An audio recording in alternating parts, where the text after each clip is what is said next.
सर्व महापुरुषांना महामात्यांना वंदन करून आज 1 फेब्रुवारी आहे. 1 फेब्रुवारी 2026 रोजी कोंढवा या परिसरामध्ये कोंढवा या ठिकाणी सत्यशोधक दलित पॅंथर आमचा शाखा आहे. या शाखेच्या शेजारी आज आपण शिव फुले शाहू आंबेडकर सार्वजनिक वाचनालय या ठिकाणी आपण उभा केलेली आहे. आणि ह्या उभा करण्याच्या माग हे सगळे कार्यकर्ते, महिला आघाडी असतील, सगळे कार्यकर्ते असतील, यांचा सहभाग आहे, यांचं मेहनत आहे. आणि या सगळ्या लोकांनी मिळून या शाखाचं, या वाचनालयाचं या ठिकाणी उभारणी केलेली आहे. आणि येणाऱ्या काळामध्ये या ठिकाणी जे नागरिकांसाठी या ठिकाणी पुस्तक वाचन असेल, पेपर वाचन असेल, या ठिकाणी वाचन या ठिकाणी आपण लवकरच चालू करणार आहे.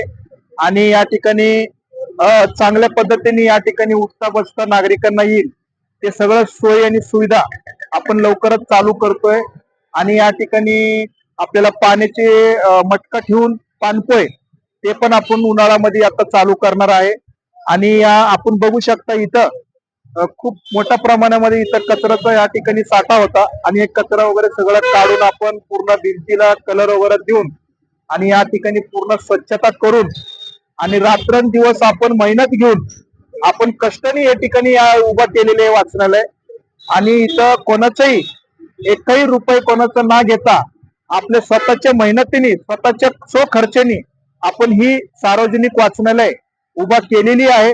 आणि आम्हाला गर्व आहे, आम्हाला आनंद वाटतोय की आज आपण या ठिकाणी महापुरुषांच्या नावाने शिव फुले शाहू आंबेडकर विचार मंच आणि विचाराच्या त्यांचं सार्वजनिक वाचनालय म्हणून आपण या ठिकाणी चांगल्या पद्धतीने या ठिकाणी उद्घाटन केलं. आणि ह्या उद्घाटनच्या प्रसंगी आज कोंढवा भागातून नगरसेविका, नगरसेवक आणि या ठिकाणचे मोशीनबाई शेख असल आणि बाकीचे इतर कार्यकर्ते आणि त्यांचं काय मजर मनियार, नगरसेवक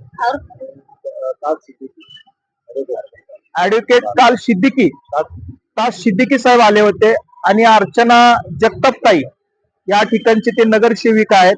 असे 3-4 नगरसेवक या ठिकाणी आले होते. आणि त्यांच्या हस्ते आणि मी स्वतः राष्ट्रीय अध्यक्ष सत्यशोधक दलित पॅंथर व आमचे सगळे कार्यकर्ते यांच्या सर्वांच्या वतीने या ठिकाणी वाचनालयाचा चांगल्या पद्धतीने उद्घाटन समारंभ पार पडलेला आहे. आणि मी मनापासून सगळ्या कार्यकर्त्यांचे व पदाधिकाऱ्यांचे आणि सगळं नगरसेवकांचं, सगळ्यांचं मी संघटनेच्या वतीने आभार व्यक्त करतो आणि धन्यवाद मानतो. आणि या ठिकाणी आज चांगल्या पद्धतीने कार्यक्रम पार पडला. आणि या ठिकाणी थांबतो. नमो बुद्धाय, जय भीम, जय महाराष्ट्र, नमो महाराष्ट्र. कट.